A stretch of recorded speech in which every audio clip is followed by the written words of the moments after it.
మహాగణాధిపతయే నమః. ఓం గురుభ్యో నమః. ఓం శ్రీమాత్రే నమః. పరమేశ్వర స్వరూపమైనటువంటి జ్యోతిష, వాస్తు మరియు ఇతర అనేకమైనటువంటి శాస్త్రములను మనకు అందించినటువంటి మహర్షులకి నమస్కారం. హయగ్రీవ హయగ్రీవ హయగ్రీవేతి యో వదేత్ తస్య నిస్సరతే వాణి జిహ్నుకన్యా ప్రవాహవత్. అరుణాం కరుణాతరంగితాక్షీం ధృతపాశాంకుశపుష్పబాణచాపాం అనిమాదిభిరావృతాం మయూకైః అహమిత్యేవ విభావయే భవానీం. శ్రీమాత్రే నమః. ప్రేక్షకులకి ఆ లలితాంబిక అమ్మవారి యొక్క అనుగ్రహం పరిపూర్ణంగా కలగాలని మనస్ఫూర్తిగా కోరుకుంటూ మనం ఈరోజు చెప్పుకోబోయేటువంటి టాపిక్ ఏమిటంటే, చాలామంది చూడండి, ఈ నక్షత్రం వారినే పెళ్లి చేసుకోవాలి, 18 పాయింట్లు దాటితే సరిపోతుంది అని అనుకుంటూ ఉంటారు. అది ఎంతవరకు కరెక్టు? కేవలం పాయింట్లే చూసుకోవాలా? మిగతా అంశాలు అసలు ఒక్కొక్క రాశి కంటే అతి ముఖ్యంగా లగ్నం. రాశి దేనికి అంటే, మీ యొక్క నక్షత్రము వధువు అనుకుంటే వధువుకి వరుడికి ఉండేటువంటి నక్షత్రాలు షష్టాష్టకాలు అయ్యాయా లేకపోతే ద్విద్వాదశాలు అయ్యాయా అనేటువంటిది చూసుకోవడానికి, ప్లస్ నక్షత్ర అధిపతులు ఇద్దరూ కనుక మిత్రులైతే మనసులు కలుస్తాయని వరకే. అది మనసు ఎంతవరకు కనెక్ట్ అవుతుంది? ఎందుకు మనసు కనెక్ట్ అవ్వాలి? మనసు కనెక్ట్ అయితే నమ్మకం ఉంటుంది.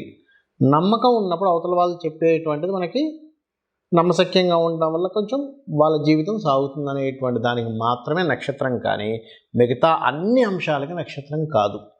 కాబట్టి మనం మీకు ఎండింగ్లో అసలు ఏ ఏ అంశాలను చూసుకోవాలో కూడా చెప్తాను. బట్ ఒక్కొక్కటి ఏంటంటే, మనం ఒక్కొక్క లగ్నం నుంచి, లగ్నం తెలియని వారు రాశి నుంచి చూసుకోండి. బట్ లగ్నం ఈజ్ మోస్ట్ ఇంపార్టెంట్. ముందుగా మనం ఒక్కొక్క లగ్నం నుంచి మనం తీసుకుందాం. కన్యా లగ్నము, కన్యా రాశి. కన్యా లగ్నానికి సప్తమాధిపతి గురువు అవుతాడు. ముఖ్యంగా లగ్నమే చూసుకుంటే, లగ్నం తెలియని వారికి సెకండ్ ఆప్షన్ ఇది రాశి. తెలియని వారి కోసం మాత్రమే చెప్తున్నాను, గుర్తుపెట్టుకోండి. ఇప్పుడు మీ లగ్నాధిపతి ఎవరు? బుధుడు. మీ సప్తమాధిపతి గురువు. అంటే మీకు వివాహం సకాలంలో జరగట్లేదన్నా, ఎన్ని సంబంధాలు చూస్తున్నా కుదరట్లేదన్నా, మీ గురువు యొక్క స్థితి బాగోలేదు, లేదా మీ గురువు ఇంకో గ్రహానికి అందిస్తుంది. జ్యోతిష్ శాస్త్రంలో ఈ గ్రహం ఇంకో గ్రహంతో చూడబడ్డ కనెక్టివిటీలో కొన్ని కాంబినేషన్స్ ఉంటాయి. ఏ రాశిలో ఉన్నాడు వెళ్ళి అది ఏ గ్రహానికి అందించింది అనేటువంటిది. అప్పుడు ఆ గ్రహం పాడైనా కూడా మీకు వివాహ సంబంధించిన విషయంలో దగ్గర దాకా వెళ్ళి, అంటే ఎలా సప్తమాధిపతి బాగున్నాడు కానీ అందించిన గ్రహం బాగాలేదనుకోండి, ఇంకేమైనా సెట్ అయిపోయింది అనుకుంటాం. అంటే ఈ సప్తమాధిపతి ఒక్కోసారి బాగుంటాడు కొంతమందికి. సప్తమాధిపతి బాగుంటాడు కానీ సప్తమ స్థానాన్ని ఇంకో గ్రహానికి అందించిన గ్రహం బాగున్నప్పుడు ఏమవుతుందంటే, వివాహం విషయం ఇంకేముంది అయిపోతుందనే దాకా వెళ్ళి మళ్ళీ ఎండింగ్ వచ్చేసరికి ఇబ్బంది అవుతూ ఉంటుంది. అయితే సర్వసాధారణంగా సప్తమాధిపతి కనుక పాడయ్యాడు అనుకోండి, ఎవరికైనా ఈ కన్యాలగ్నం వారికి ధార్మికంగా వీళ్ళు ఉండకపోవడము, లేదా వచ్చే స్పౌస్ ధార్మికంగా ఉండకపోవడం జరుగుతుంటుంది వివాహం విషయంలో. అలాగే ఈ సప్తమం వివాహం అవ్వడానికి, ఒకవేళ మీకు వివాహం కుదరట్లేదు, మీ గురువు బలం పెరగాలంటే దత్తాత్రేయ చరిత్ర పారాయణం చేయండి.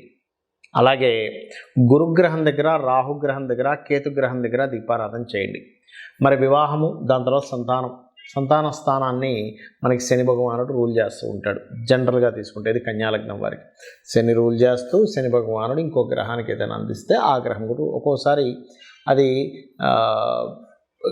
ఒక్కొక్క గ్రహం ఎక్కువ బలంగా ఉన్నప్పుడు ఇబ్బంది కూడా ఉండదు. ఆ రకంగా మీ లగ్నం నుంచి శని కనుక బాగున్నాడు, ఆ జీవిత భాగస్వామి ఆపోజిట్ పర్సన్ శని పంచమాధిపతి కూడా కనెక్ట్ అయితే సంతాన విషయంలో ఇబ్బంది ఉండదు. అలా కాకుండా మీ జన్మజాతకంలో 12వ స్థానాధిపతి ఈజ్ మోస్ట్ ఇంపార్టెంట్, గుర్తుపెట్టుకోండి. కేవలం సప్తమం కాదు, 12th house is also most important. ఆ రవి కనుక మీకు పాడైతే ఈగో క్లాషెస్ వస్తాయి. ఇది జీవిత భాగస్వామితో ఈగో క్లాషెస్ రావడం, సంతానం నిలవకపోవడం. ఎందుకంటే సంతానం యొక్క ఆయుష్ 12వ స్థానంలో ఉంటుంది. కాబట్టి ఈ రవి ఎలా ఉన్నాడో చూసుకోవాలి. ఈ రవి గ్రహం వాళ్ళ యొక్క 12వ స్థానాన్ని రూల్ చేసే గ్రహంతో ఎంతవరకు కనెక్ట్ అయింది అనేటువంటిది చూసుకోవాలి. ఒకవేళ ఉదాహరణకి, ఏమండి మాకు వివాహం అయింది కానీ మాటిమాటికి ఈగో క్లాషెస్ పెరిగిపోతున్నాయి అన్నప్పుడు సూర్య భగవానుని చూస్తూ ఓం మిత్రాయ నమః చేసుకోండి. ఆదిత్య హృదయం చదవండి. గోవుకి గోధుమ రవ్వ తినిపించండి.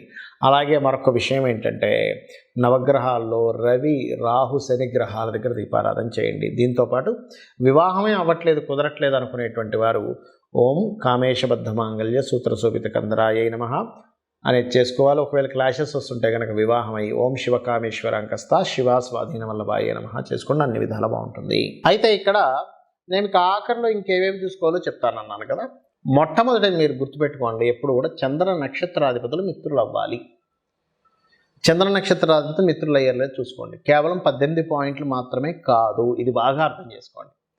ఇక రెండవది ఏమిటి అంటే ఆత్మకారకుడు అంటారు, సోల్ అంటుంటారు సార్, సోల్మేట్స్ అంటూ ఉంటారు. అంటే ఏమిటి, ఎవరండి ఈ సోల్మేట్ ఎవరు అంటే, ఒకటి మీ యొక్క లగ్నాధిపతి మరియు మీ యొక్క రవి సూర్య భగవానుడు మీ జన్మజాతకంలో ఎక్కడున్నాడు, మీకు వచ్చేటువంటి జీవిత భాగస్వామి జాతకంలో ఎక్కడున్నాడు. ఈ సోల్ కారకులు గనక కేంద్రాల్లో కానీ కోణాల్లో కానీ ఉంటే, కేంద్ర కోణాలు అంటే ఏమిటి, 159లో కానీ 1417లో కానీ కనెక్ట్ అయితే మీకు సోల్స్ కనెక్ట్ అవుతాయి.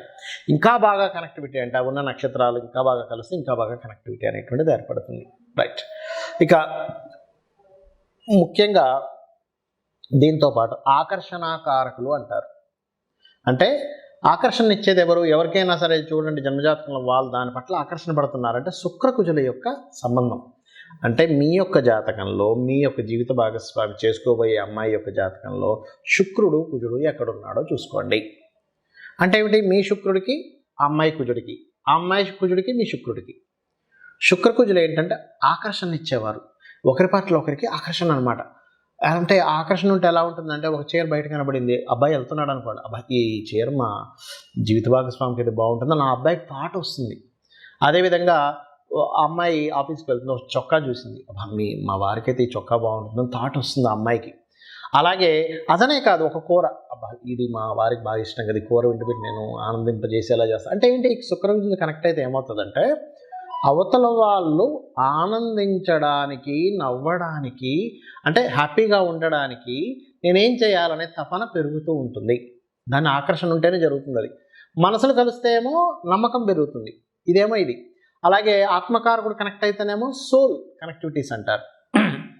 దానివల్ల ఒకరికొకరు ఆత్మకారకులు కలిస్తే ఒకరికొకరు కించపరుచుకోవడం అనేటువంటిది ఉండదు. అది.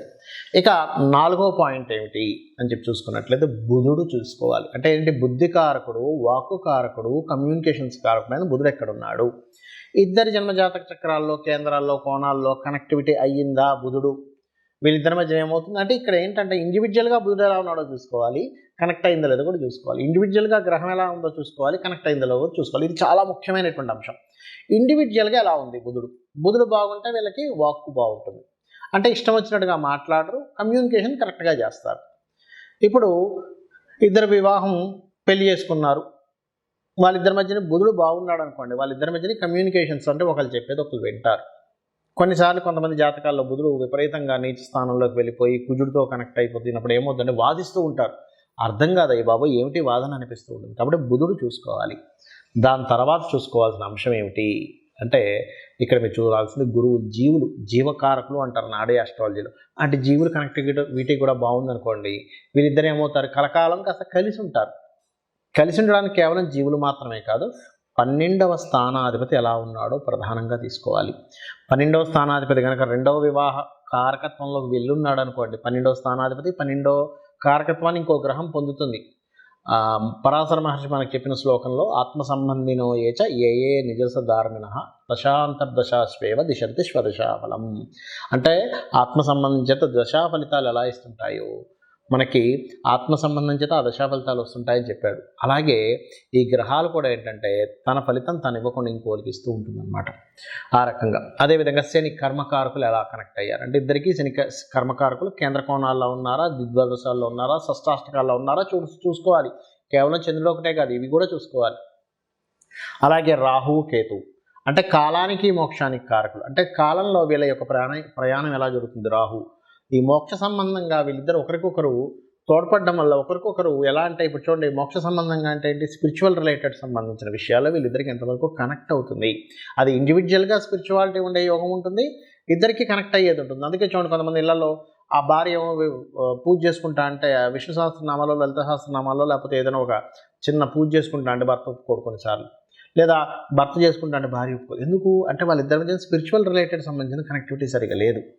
అలాగే మరొక విషయం ఏంటంటే, ఇక్కడ ప్రధానంగా మీరు తీసుకోవాల్సింది అబ్బాయి యొక్క లగ్నంగా అమ్మాయి యొక్క లగ్నంగా తీసుకునేటప్పుడు ఈ వీళ్ళు ఎలా ఉన్నారు, వీళ్ళని తట్టుకునే శక్తి ఈ జాతకానికి ఉందా లేదా. అలాగే నవాంశ చక్రాలు కూడా తీసుకోవాలి, ఈ రకంగా చూడాలి. కానీ కేవలం చంద్ర నక్షత్రాలు తీసేసుకొని పాయింట్స్ కలిసాయా లేదా అని చెప్పి ఉట్టి పాయింట్స్ చూసేసుకొని కలిసిపోయిందని 18 పాయింట్ల పైన కలిసిందని చేసేసారంటే వాళ్ళిద్దరూ కలిసి ఉండడం చాలా కష్టం, చాలా అంటే చాలా ఇబ్బంది పడుతూ వాళ్ళ జీవితం వెళ్తూ ఉంటుంది. కాబట్టి ఈ యొక్క విషయాలు మీకు మీరుగా తెలుసుకోవడం నేను చెప్పాను, ఇదంతా కూడా చాలా సింపుల్గా మీకు మీరుగా తెలిసేసుకోవచ్చు చెప్పాను. కాబట్టి ఈ అంశాలు చూసుకుంటూ మీరు మీ యొక్క జీవితాన్ని ఆనందమయం చేసుకోవాలని కోరుకుంటూ శ్రీమాత్రే నమః.